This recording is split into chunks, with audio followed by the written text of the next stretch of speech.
across at his ladder. So the red light, it blinks on the gates. Bombardment shifting around in its stall.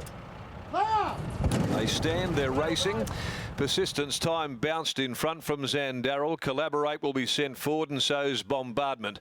And going up there as well is Deep Purple as they go by the judge, where there's 5 across the track early. Prescient settles behind those, and now Turner drops Pearls from Heaven back second from last. Down on the inside at the tail end of the field is 4 White Fox.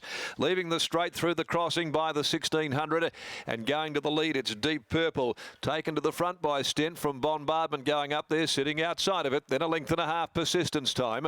On the rail, Zandarrel fourth, a length and a half. Collaborate ridden back off speed in the clear and trailed by Prescience. The last couple down on the inside, both in the green and yellow coloured combination of silks. 4 White Fox, and back there with it is Pearls from Heaven. 1200 left to go. Midway down the back straight, the leader is Deep Purple, rolling them along at an even gallop from Bombardment. Pulling out their Persistence Time. It's getting a go on here in the middle stages of the race. Goes up there 3 deep nearing the 1000. Zandarrel fourth, a length away Collaborate, 1.5 then to Prescience, 4 White Fox, and back there seeing them all is the favourite Pearls from Heaven. They leave the back, 850 left to go, and they start the run out to the side. Kicking up Deep Purple, holds the front from Bombardment. Persistence Time around the outside, 3 deep. Just wonder if the saddle might have shifted here marginally in running, and that was the reason for the move. It's sitting up on the outside of Zandarrel. They're followed by Collaborate, Prescience, further back to 4 White Fox, ridden along, and Turton's about to liven up Pearls from Heaven as they come to the home corner. 450 left to go. Deep Purple will swing for the judge in front. It's got Bombardment off the bridle hunting.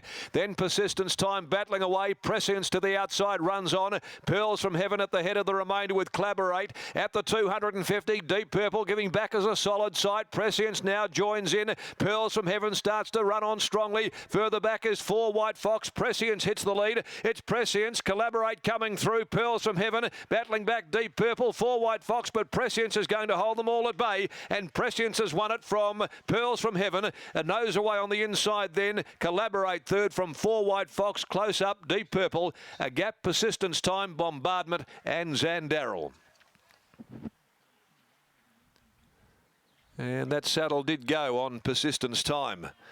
Saddle shifting forward there, and the rider calling across to the clerk of the course to provide a bit of help. Randy Tan there with the saddle shifting on Persistence Time. The reason why Randy had to leave that trail and get around them 3 deep.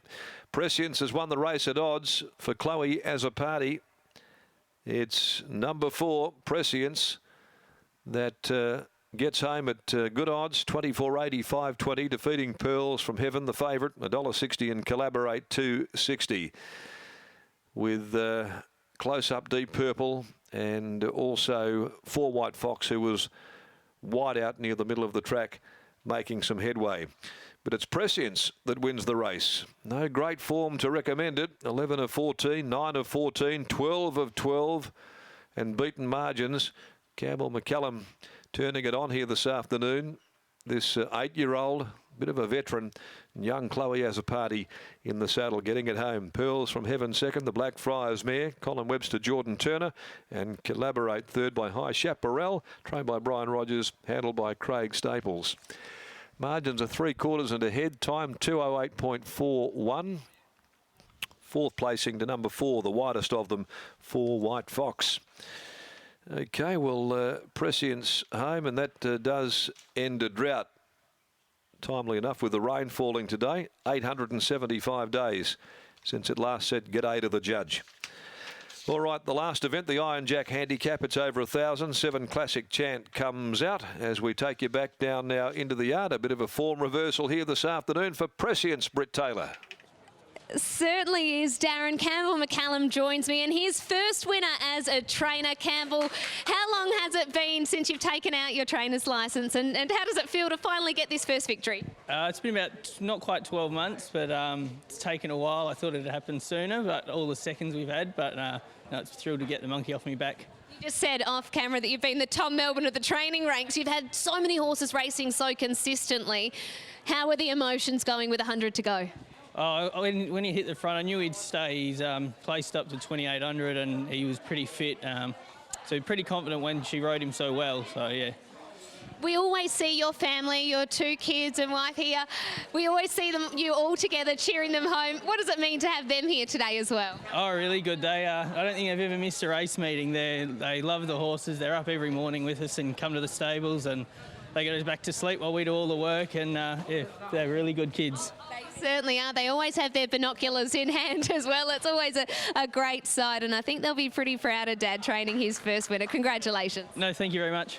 Campbell McCallum trains his first winner, and the family all very happy. The kids just gorgeous as they every time when they come to the races, they all cheer on as a family. It's lovely to see, Mark. I think that's the biggest smile I've seen on Chloe Azzopardi's face since she came back and won her first race with Simon Miller in tow. So a really, really great story here for a horse that Campbell's picked up from Chris Waller, no less. Chris would have bought him on an online sale looking to win big races in Sydney. Didn't really work out, but this horse, well, he's won a race at Belmont Park today, made a lot of people very, very happy indeed. Certainly has, and Chloe Azzopardi really got a nice run, probably courtesy of Randy Tan, and Darren indicating that the saddle probably slipped there. He had to pop out 3 wide, but she was then able to get that bit of cover off the back, and we alluded to pre-race that maybe coming down the outside was where you want to be, and that's the run she was afforded. Yeah, this horse has turned his form around as well. Last start finished stone motherless, beaten nearly 11 lengths. He stays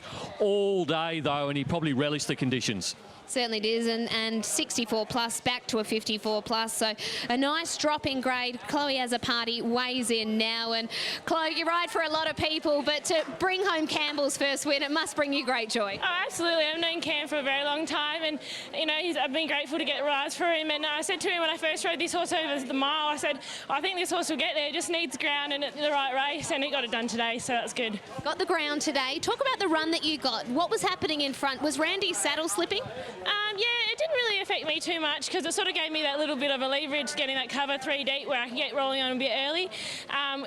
In travelling, he was travelling beautiful, and last start we got outside the leader. He didn't travel as nice, and so my plan was always to get cover. It didn't really matter where I was, and tracked into the race beautiful with Randy, unfortunately being where he had to be, but it made matters great for us. So unfortunate circumstance for Randy, but you made the most of it. Well done, Chloe. Absolutely, thank you, Brittany. Chloe Azzopardi wins on prescience to give Campbell McCallum his first win as a trainer.